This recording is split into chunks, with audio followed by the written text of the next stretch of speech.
Volvo XC90 is the big daddy of the Volvo SUV range. We've tested it before at Motor Matters a couple of times, but there has been a facelift recently and they tidied up the front end a little bit, made a few small changes which are largely on the inside, and we'll focus on those just now. But you can see we're running on nice big 20-inch wheels over here, which obviously add to ride comfort. This is Inscription spec as well, so it's got a lot of extra luxuries, and there's some extras on this car. But you can see it is big. We'll look inside in a moment. But you come around, of course, to the back.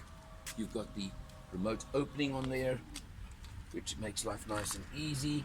And the feature you've got down here that I want to show you is that over there. That's pretty important because hidden away, but this car does have air suspension fitted as well as an extra, and that of course makes a very big difference to ride comfort, ride luxury, and many other features as well. Notice the large boot space I've got at the moment in this format, and I say this format because you may see it's only a 4-seater format right now. There are 2 extra seats over here. We'll see them from inside. Of course, as always, you press the button to close, and you'll see, very importantly, this is D5 spec, in other words the engine, the D5 version, and all-wheel drive, very important as well. But let's go and look inside now and check it all out. One of the items that they brought in with this new facelift recently was the 6-seater option. You can see I'm right in the back over here. Legroom may be a tiny bit limited for me. Tons of headroom, pretty spacious, pretty comfortable.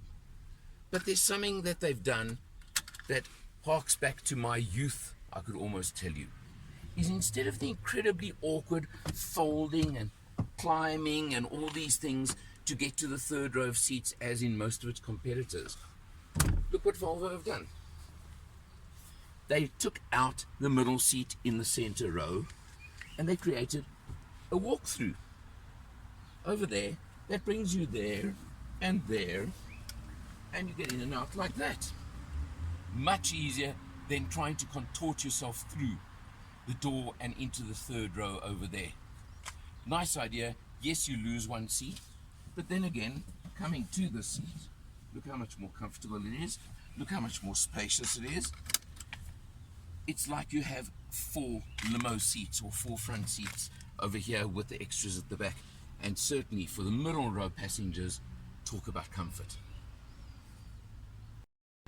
As usual, let's start with the instrumentation and have a look over here.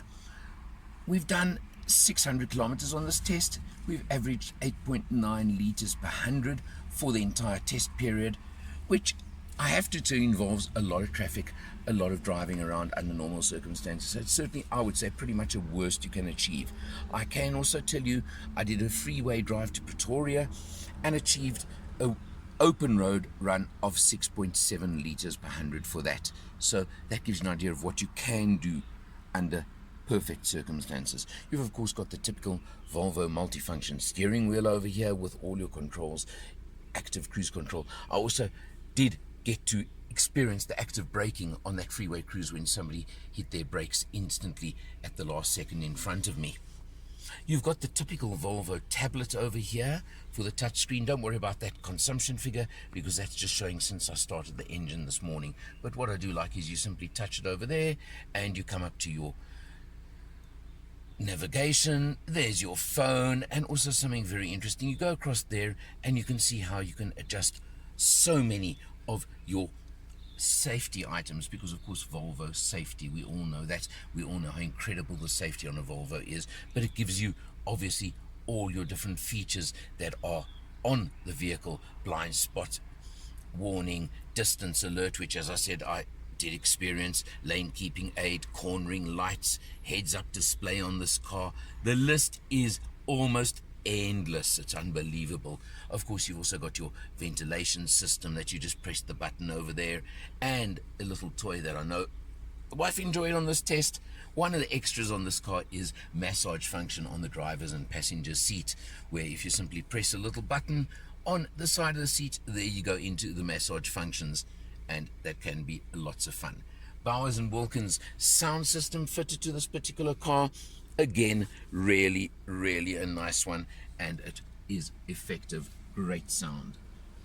This is Inscription spec, as I mentioned, but this car does have a lot of extras, and because Volvos come with so much, I'm actually going to read you some of the features on the vehicle. The 2-litre, as Volvo, used 4-cylinder diesel engine, 173 kilowatts, 480 newton meters, delivered through all wheels, and an 8-speed automatic gearbox. Smooth, easy, functional.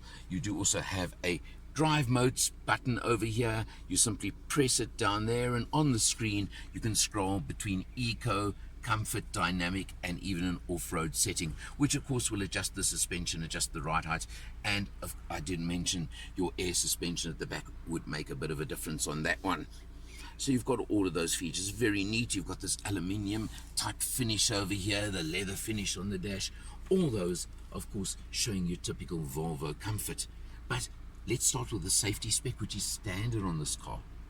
IntelliSafe, which is city safety, pedestrian, cyclist, large animal detection, driver alert control, lane keeping aid, road sign information display, LED headlights, active high beam, park assist, power driver and passenger seats, adaptive cruise control, the new Volvo on-call system, and that power tailgate. Those are all standard. Then you come to the extras fitted on this car, and this car has the premium pack, which would cost you 66,500 Rand extra, gives you a heads-up display, gives you, when I put it into reverse, the 360-degree overhead camera, which is absolutely brilliant and works incredibly well. The premium sound system I mentioned, the blind spot information system, heated steering wheel, well, don't know if we need that, keyless entry, and the hands-free tailgate opening. All those are standard. Then, well, in the premium pack. Then you get the luxury pack, the massage function and electric folding rear headrests, 10,500 Rand. Then still on top of that, on this car, you can see with this beautiful panoramic sunroof, would cost you an extra 20,000 Rand. You've got air suspension, 26,750 Rand, and the stunning metallic white paint, this gloss white paint, which is an extra at 5,950 Rand. What all of it adds up to is, in standard format, this car would cost you 1,131,000 Rand. As it is tested here, 1,269,000 Rand. Sounds like a lot of money, but boy oh boy isn't market competitive. Smooth, comfortable, got it all, got the space, the comfortable 6-seater format as well, and your middle row passengers do have their own aircon zoning and climate control zoning, which again I think is a nice feature. And you can never forget Volvo safety. 5-year, 100,000 kilometer full maintenance plan included in the price as well. You can get competitors from every luxury brand, but this car didn't win South African Car of the Year 2 years ago for nothing. I think I'll leave it at that. For Motor Matters, I'm Eleanor, and I'll see you next time.